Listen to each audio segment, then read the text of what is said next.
નમસ્કાર બાળકો, કેમ છો? તમે બધા એકદમ મજામાં છો અને તમારા બધાનું ભણવાનું બરાબર ચાલતું હશે।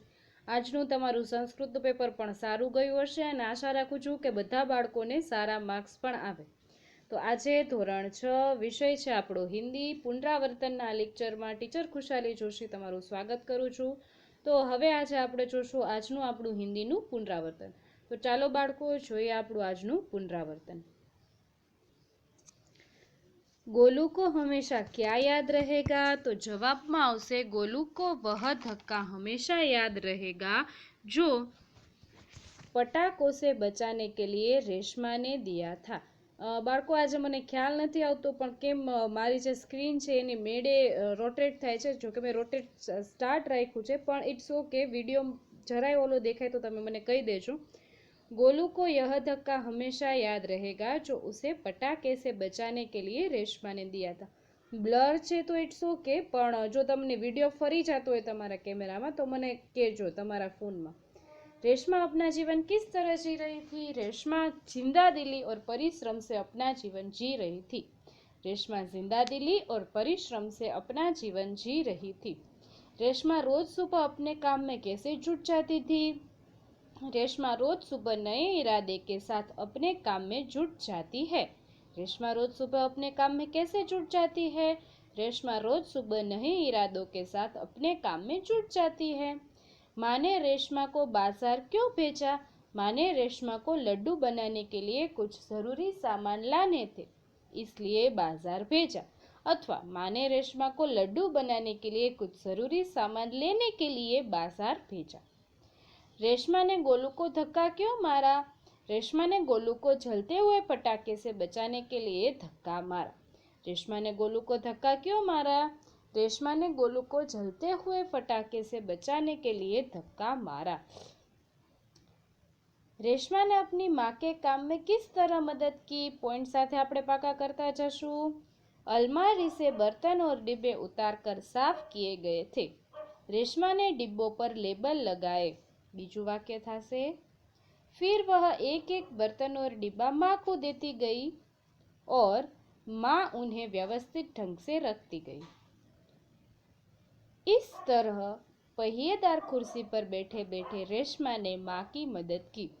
अलमारी से बर्तन और डिब्बे उतारकर साफ किए गए थे। रेशमा ने डिब्बों पर लेबल लगाए, फिर वह एक एक करके माँ को बर्तन और डिब्बे देती गई और माँ उन्हें व्यवस्थित ढंग से रखती गई। इस प्रकार पहिएदार कुर्सी पर बैठे बैठे रेशमा ने माँ की मदद की। त्यारबाद रेशमा की जिंदगी विषय पर संक्षिप्त में लिखिए। पोलियो के कारण रेशमा के पैर निकम्मे हो गए थे, लेकिन इस शारीरिक कमी का उसके मन पर कोई असर नहीं हुआ। वह अपने सारे काम स्वयं करती है। वह अपने काम के लिए किसी पर निर्भर नहीं रहती। घर के कामों में भी वह पूरी लगन से माँ का हाथ बटाती है। अपनी पहिएदार कुर्सी पर बैठकर वह बाजार से सामान भी लाती है। सचमुच रेशमा एक जिंदा दिल लड़की है। पोलियो के कारण रेशमा के पैर निकम्मे हो गए थे, लेकिन इस शारीरिक कमी का उसके जीवन पर कोई प्रभाव नहीं पड़ा। वह अपने सारे काम स्वयं करती है।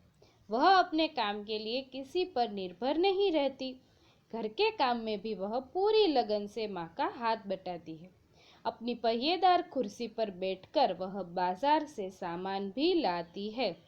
सचमुच रेशमा जिंदा दिली लड़की है। હવે मुहावरों का अर्थ आवशे। मुहावरों के अर्थ लिखकर वाक्य में प्रयोग कीजिए। जान आना एनो अर्थ थशे चेतना आना। ठंडा पानी पिया तब शरीर में जान आई। शू थशे? जान आना नो अर्थ शू थशे? ठंडा पानी पिया तब शरीर में जान आई। आंखों का तारा होना, बहुत प्यारा होना। राकेश अपनी माँ की आंखों का तारा है। आवाज देना, बुलाना अथवा पुकारना। माँ ने खाने के लिए बच्चों को आवाज दी। हाथ बांटना, काम में मदद करना। दीदी घर के काम में माँ का हाथ बटाती है। मग्न हो जाना, तल्लीन हो जाना। मैदान में जाकर हम खेल में मग्न हो गए। पीठ थपथपाना शाबाशी देना। मुझे प्रतियोगिता में इनाम मिलने पर पिताजी ने मेरी पीठ थपथपाई। तो बाળકો આજનું આપણું હોમવર્ક રહેશે। આજના જે લેક્ચરમાં મેં તમને 2 પેજ કરાવેલા છે છઠ્ઠા પાઠના, એ સારા અક્ષરે તારીખ સાથે અને પ્રશ્ન પણ લખવા જરૂરી છે। તમારે રફ નોટમાં લખવાના છે, શક્ય હોય તો પાકા કરી અને લખવાના છે, જેથી કરીને આપણને પરીક્ષામાં આવડી જાય। તો હવે મળીશું આના પછીના લેક્ચરમાં। ત્યાં સુધી તમારું ધ્યાન રાખજો બાળકો, આવજો।